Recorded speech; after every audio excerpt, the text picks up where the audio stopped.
Hi, and welcome to Visible Access Media. This is Craig T, and today hopefully we're going to walk you through the process of editing your channel art in your YouTube channel. This will require some Photoshop work, so we are assuming here that you have some knowledge of Photoshop and that you do have the new YouTube template for sizing these graphics. On this particular channel, you can see where the new art is landing. It's up here on this banner on the top. The old graphics used to extend down the sides to the left and the right, and it gave you a lot more area to add information visually. What they've done here is extended it down so it's only a singular rectangular piece up at the top, but it is a little taller. So everything you need to say about your channel needs to go inside of here. YouTube has designed this template to be able to fit in a number of devices, including your PC and your mobile phone and certain various formats. So there's a certain amount of flexibility. Okay, so we're going to see what happens when we add, say, a logo. Say the logo you might be needing for your business channel here, and we're going to add it right to the banner area right here. When you run your cursor over it, you'll notice a little pen right there up on the right hand side. Click on that and it says Edit Channel Art. Now if we look at our gallery, there are some presets that YouTube has put there that you can choose, but of course we want an individual unique logo or banner that we have made. So we're going to take this one, we're going to take a look at it, and I thought, well, that's roughly rectangular. Let's select that. But here YouTube gives you a little preview of how this is going to look on your desktop and your TV and your mobile phone. And as you can see, it's not quite sizing up very well. They do give you the option here to adjust the crop, so we're going to hit that. But you will notice that it is rather limited into how much you can adjust this crop. And if you look inside of the grayed out area here, this little rectangle here will represent where and how your logo will show up. And as you can see, we don't have much room here to work with. So if we say roughly put it in here, and we hit select and wait a few seconds and observe the banner up the top again, as you can observe, this does not fit correctly. So we are going to go into Photoshop and take a good look at the template that YouTube has given us so we can get a better idea how to get our artwork fit into this rectangular banner up at the top. Okay, we are in Photoshop now, and let's take a look at the template that has been supplied to us from YouTube. Now, if we take a look at the image size, we can see that this is 2560 pixels wide by 1440 pixels in height.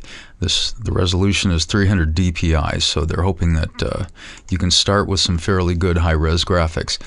Now, keep in mind that because this is Photoshop, we will have the availability of placing in a layer our artwork, and we will be able to size it against YouTube's descriptive sizing here. So let's take a look at the safe areas that they have placed here. You will notice that they have in red here a text logo safe area, and what they're saying is that if your logo will fit into this rectangle, it will probably be safe to be seen on most devices. There is something called a desktop max here, and you can stretch it out there, but what will happen is that when people resize their browsers, it will go in and out of the sides of the graphics rectangle at the top of your YouTube channel. The reason they recommend this area here is that it will be safely seen on just about anything from your cell phone to your tablet to your desktop PC. So let's take a look here. I have a graphic here that I'm going to place, and I have dragged this into a layer, and as you can see, it fits pretty well into the safe area here. Keep in mind that you are going to be uploading a singular graphic file to YouTube, and it will encompass this entire area here, and we want a single file. We do not want to be sending them a Photoshop file that has layers, as you can see up here, and they will not want to see this graphic here. So we're going to turn off the template layer because we know that we're fairly safe here with this graphic. So let's turn that off. This is essentially what you're going to be sending them, but I'm not too sure about sending it on a white background. I would rather have, for the sake of drama, a black background. This way, if there's a little fudging area around here and people adjust, and I will show this to you in a little bit, but when they adjust their browser, there will be just black behind there. I think it looks a little more dramatic. So we want to save this as a single file. It will take a JPEG, a PNG, or a GIF.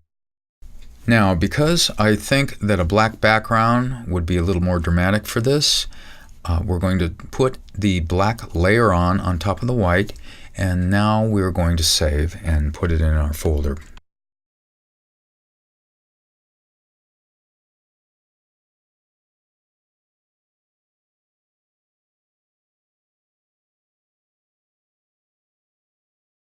Now that we have saved our graphics file as a PNG file, we're going to go back to YouTube, to our channel, and upload this file. We are here again at the YouTube channel. Now we're going to upload the PNG file that we just saved. So we're going to go up to the Edit and Edit Channel Art, and here it says Upload Photos. Select a photo from your computer. So we have found our file here. We're going to open it and take a look and see what happens. Again, probably the first thing you want to do is adjust the crop. So we're going to take a look at that. Now, as you can see, now we have a little bit of fudging room in terms of where that is going to land. And let's set it approximately here.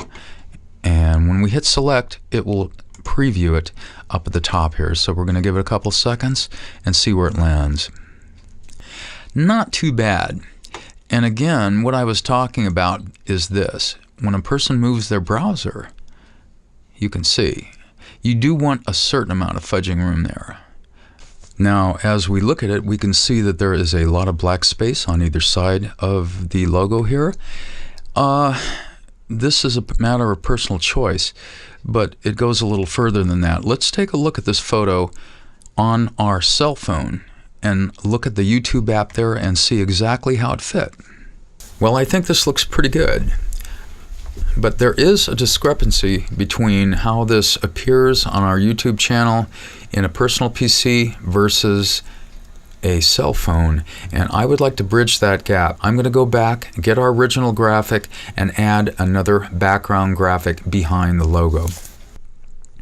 Here we are back in Photoshop, and we're taking a look at the original logo and where we had it in relationship to the template. But what I have done is I have found a similar background graphic. In fact, the original graphic that I used to create the logo, and we're going to remove the template and we're going to turn that on and see what it looks like.